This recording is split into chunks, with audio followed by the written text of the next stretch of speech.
वर्षों से मिली असफलताओं के कारण मेरा जीवन दिशाहीन हो गया है। जो भी लेता हूँ गलत ही हो जाता है। इससे आत्मविश्वास डगमगा सा गया, भय, दुख, अनिद्रा बढ़ गई है। देखो, जब तक हमारे पूर्व पाप नष्ट नहीं होंगे तो हम कोई भी सफलता का कार्य करेंगे तो हमें असफलता में गिरा देंगे।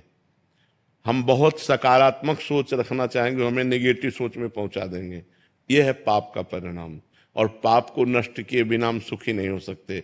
इसलिए पाप नष्ट करने के लिए और भी उपाय हैं, जैसे तीर्थ याटन है, गंगा स्नान है, और भी है। लेकिन सही सटीक पाप की जड़ का नाश कर दे नाम है। नाम संकीर्तनम यस्य सर्व पाप प्रणाशनम। आधा घंटा नाम कीर्तन करो जोर जोर से, और चलते फिरते नाम जप करो, देखो सब पॉजिटिव हो जाएगा। आधा घंटा कोई नाम कीर्तन करो, जो नाम प्रिय हो आपको, हरे कृष्ण श्री राम जय जय, जो भी राधा राधा राधा, खूब जोर जोर से भगवान नाम कीर्तन करो और चलते फिरते नाम जप करो। फिर देख लो आप उसका परिणाम, फिर आप खुद अनुभव करें। लेकिन लंबे समय तक 2-4 दिन किया फिर पाप कर लिया, फिर 2-4 दिन किया पाप किया, वो बात नहीं है। पाप आचरण रोक करके लंबे समय तक करो तो तुम्हारे पाप नष्ट हो जाएंगे, सफलता हाथ लग जाएगी। सबको सफलता क्यों नहीं प्राप्त होती, सबको सुख प्राप्त क्यों नहीं होता, लेकिन सब लोग सुख के लिए ही कार्य करते और दुख क्यों प्राप्त होता है? उसका कारण पाप है। हम पाप कर्म वर्तमान में भी करते हैं और जो भूत में पाप कर्म किए हैं वो परिणाम में आ रहे हैं, इसलिए हम असफल हो रहे हैं, दुखी हो रहे हैं, चिंतित हो रहे हैं। नाम जप करो, बहुत आनंद प्राप्त होगा, बहुत आनंद। हम कह रहे हैं लोक परलोक के सब सुख आपको प्राप्त हो जाएंगे। आप डट के नाम जप तो करो। जैसे लोग कहते हैं कि नाम जप करने से क्या खाना मिल जाएगा, तुम खाना की बात क्या करते हो? अगर भगवान का नाम जप करो तो लोक परलोक सब जगह सुख प्राप्त होता है। जहां पाप नष्ट हुए तो सुख है सुख घेर लेता है। और अगर भाई पाप कर्म करोगे तो पुण्य के प्रताप से ये मिल जरूर सकता है, लेकिन तुम्हारा नाश हो जाएगा। अंत में तुम्हारा नाश हो जाएगा, अंत में तुम जीरो पे होगे, कुछ तुम्हारे पास नहीं होगा। अगर नाम जप कर रहे हो, आज दुखी हो, चिंता मत करो, कल सुखी हो जाओ। हमको भोजन तक नहीं मिले 8-8 दिन, जो आज हम आपको प्रमाण दे रहे हैं कि हम गाड़ी पे चल रहे हैं, तो कल हमको भोजन नहीं मिला।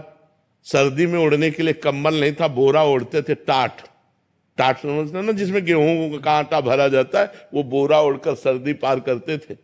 और आज हम तो आपको क्या बताएं, जब आप समझ लो यही है तो क्या व्यवस्था नहीं होगी? हर व्यवस्था है, राजा बाबू की तरह भगवान रख रहे हैं। तो कल जो था, वो जो दुख में था, उसमें हम धर्म को नहीं त्यागा, बड़ी कठिनाई से आगे बढ़ते रहे, तो आज वो बात आ गई जो लौकिक और पारलौकिक। ये तो सांसारिक सुख है, लेकिन भागवतिक सुख हम तुम्हें बता भी नहीं सकते कि कितना भगवान हमें आनंद देते हैं। इसलिए नाम जप करो, चिंता न करो, सफलता चरण चूमेगी यदि भगवान की शरण में हो और भगवान के आश्रित हो। महाराज जी, निरंतर प्रयासों के बाद भी जब असफलता मिलती रहे तो स्वयं को मोटिवेट, क्या प्रयास करते हो? लौकिक ही प्रयास तो करते हो ना, अपने पूर्व पाप के नष्ट करने का प्रयास तो नहीं करते कि आप कोई अनुष्ठान कर रहे हैं, आप भजन कर रहे हैं, आप परोपकार कर रहे हैं, आप तीर्थयाटन कर रहे हैं पवित्र भाव से। ये तो सब कुछ है नहीं। तो पूर्व में जो पाप कर्म किया है, अब जो आप सफलता के लिए प्रयास करते हैं, वो आपको असफल कर देता है, गिरा देता है। तो आपका प्रयास कोई आध्यात्मिक है क्या? तो फिर बिना आध्यात्मिक प्रयास के आप कैसे विजय प्राप्त कर सकते हैं? जो हमने पूर्व में पाप किए हैं, गलतियां की हैं, वो हमको दुख देंगे ना। हम पढ़ लिख करके अच्छा बनना चाहते हो, हमको गिरा देंगे।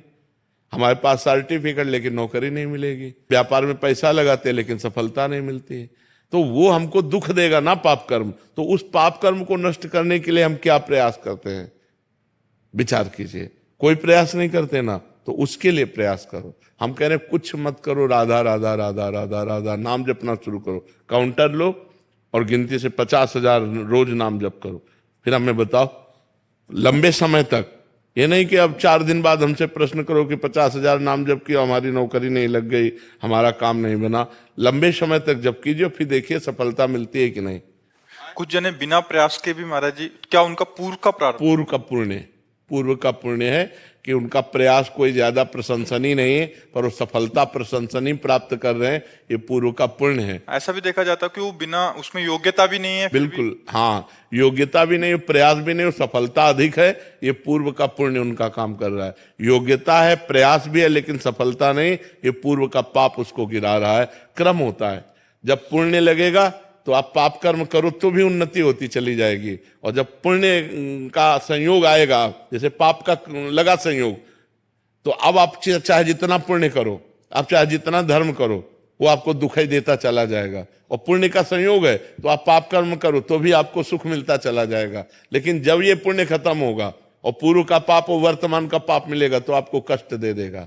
और जब उनका पाप नष्ट हो जाएगा और तो ये पुण्य और वो पुण्य पीछे का जब मिलेगा तो उनकी उन्नति हो जाएगी।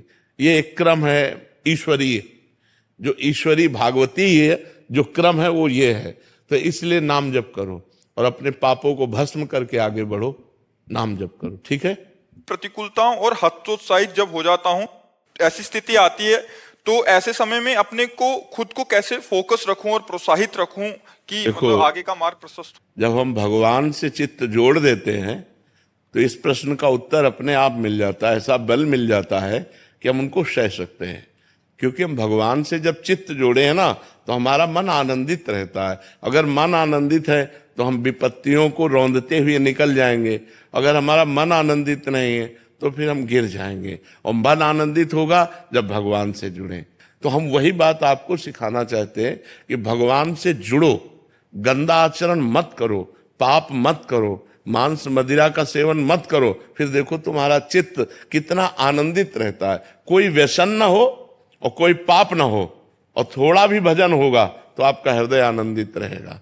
आप पक्का समझो, भगवदा आनंद से ही हम इन विपत्तियों से लड़ सकते हैं, नहीं तो ऐसे ऐसी विपत्तियां पूछो मत। ये माया इतनी विचित्र है, पूछो मत। भोजन की थाली सामने आई और ढनक गए, कवल नहीं खा पाए, आराम से टहलते जा रहे, पीछे से टक्कर लगा, मर गए।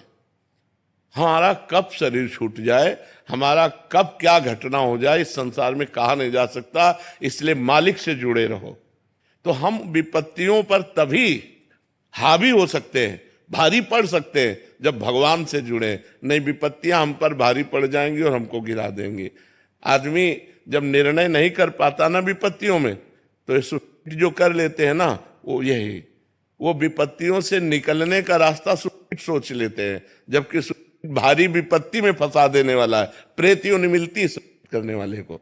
तो हमारे ऊपर विपत्तियां भारी ना पड़े, इसलिए भगवान का नाम जप करें, भगवान से चित्त जोड़ें और ये विश्वास करें कि आज दुख आया है तो हट जाएगा, कल हमारे सामने सुख भी आएगा। ऐसा नहीं है जैसे दिन आया है तो रात आएगी, हम तैयारी रखें। अगर रात आ गई है तो परेशान ना हो, दिन आने वाला है।